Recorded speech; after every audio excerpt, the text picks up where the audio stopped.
from the tech. What happens is this is becoming all business. This is becoming amorous. Is what this is. This is all money now. We're not talking about spiritual growth any longer. We're not talking about OT levels of going up the bridge or making mankind a more capable being. We're talking about buying the green buildings. We're talking real estate. Yes, a lot of real estate. And we're talking about a non-Scientologist running a Scientologist. So we're talking about people who do not adhere to the same amount of ethics we do. And any ethics they use is their choice because it doesn't matter. Running an ethical, is that possible? Well, I acknowledge what you're saying. That's all I can say. I fully acknowledge you. And I'm sure you probably came up with some of the same questions. Well, it's also, I just want to show you this one document I also found on the internet from the International Freezone Association. It's a group of Scientologists that are practicing their religion outside the auspices of the Church of Scientology. And it says that their Mary Sue Hubbard died 3 years ago, and all mention of her name has been deleted from tapes, books, and other materials, and you would be hard to find any reference to one of the staunch pioneers that played such an instrumental part in founding Scientology. Even her death in 2002 was ignored by the church, and her name was stricken from the International Association of Scientologists. The question is, why? I What can attest possible? to that. I can attest to that, yeah. We don't know. He says, could it be there were activities behind the scenes surrounding the death of Ron Hubbard the current management wished to keep private? Well, I don't know, but her name was completely eliminated. Oh, I can agree to that. In fact, it was almost a question that a lot of new Scientologists asked when they came in. Was he married? Was the first question. The second one, oh, really, what's his wife's name? And in a lot of cases, either they couldn't tell me or they would not tell me. Well, a lot of the people are new in Scientology. These things happened 20 years ago. So some people that are now in Scientology are in their mid-30s, were 10 years old then, and they don't know. They didn't see Asher when it was booming with thousands of students. Nobody would ever, I would never have known. They haven't heard the original tapes where Ron, starts a lecture, and he would not start a lecture and says, "Where is Marisol? Where is she? Where is she?" Until he come and sat by his side. He would not start the lecture. They deleted that from the PC tapes. So if you went to the Church of Scientology, it would be very nice if they say there's a policy letter called it's called Verbal Data Checklist. I remember that. The last point in it says, has it been altered from the original? You go to the Church of Scientology and you said, I want to see the original.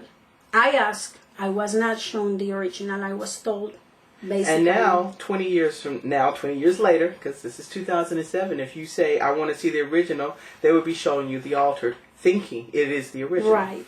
I have here this policy letter called Keeping Scientology Working. Now, for those who don't know, I know that is one thing that is read prior to starting any course. Right. That was the policy letter. And this is the original. This was written by L.Ron Hubbard with his hand right here. And it says that keeping the Scientology working, point number 1, having the correct technology. And this is not having the correct technology. And the other books were not this having is based. It's based, exactly. Right. So as far as I'm concerned, keeping Scientology working would be having the original books. And you might say, what can we do about it? Or let's tell people what can we do about it. You know something? It's almost like the only thing you asked that question, you put it out there, so I'm going to have to answer it now. But you said, what can we do about it? Well, I want to say, and you say, okay? One thing I can say is not give support to those who are altering the tech. Absolutely. And another one is, let's just be honest enough to say, you're altering tech and stop covering over it and sugarcoating it. It's altered tech, which means it's not L.Ron Hubbard's writing. Who's ever writing it is, granted, that's okay, but that's not L.Ron Hubbard's writing. L.Ron Hubbard's Keeping Scientology Working. And it seems to me that he put quite a lot into that one policy letter. Yes.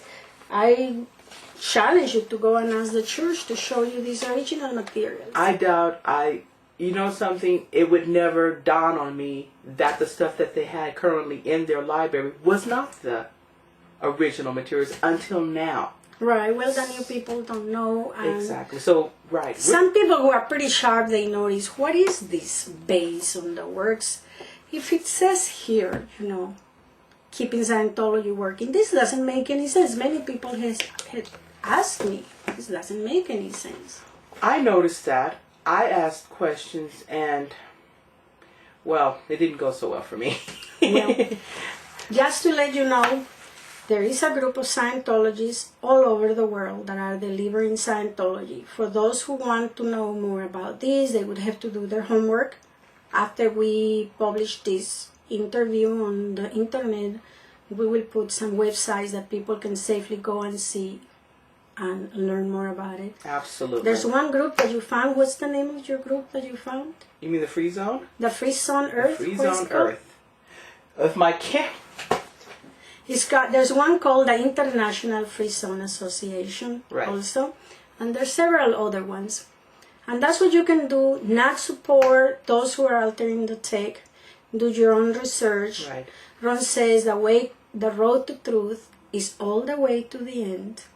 Find, get yourself on the road to truth, do research on everything that I showed you today.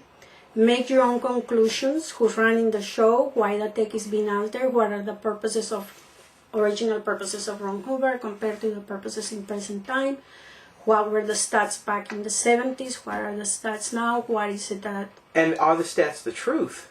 Bottom line. Because see, also I noticed that if a person's going to tell me one altered lie, let's call it what it is, this is a lie, then a lie is usually backed up by more lies, that's backed up by more lies. Because maybe I'm being silly, but I noticed that the most altered text that you showed me today was on ethics.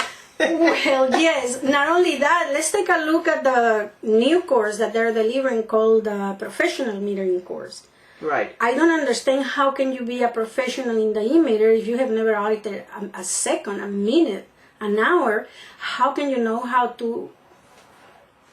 the meter works? It's like learning how to drive without moving the car 1 inch from the road. And so it's not like back in the 70s when Ron was alive, you do all the drills 3 times, you go at it, you go on to the next course, do the drills again, you go at it, you go into the next course, and so on. Now, I did that particular metering. Yeah. I took that course, and I have to tell you, when I finally did get in front of a PC, and I was his auditor, I don't think the PC got its means gained because I was still trying to figure out the e-meter. Right. Because I did not have an e-meter to audit with when I was taking the class. Right. And it wasn't altered. Now that I realize it was an altered course that I took because it was method 1 and it's one very thin chapter, and it didn't cover even close to what my PC was going to, and I was not prepared. Well, here's the original. So thank you for listening. Thank you for talking. I've gained a lot, so I thank you for that, and I know that everybody out there is going to gain something from this too. All right, that's it. Thank you.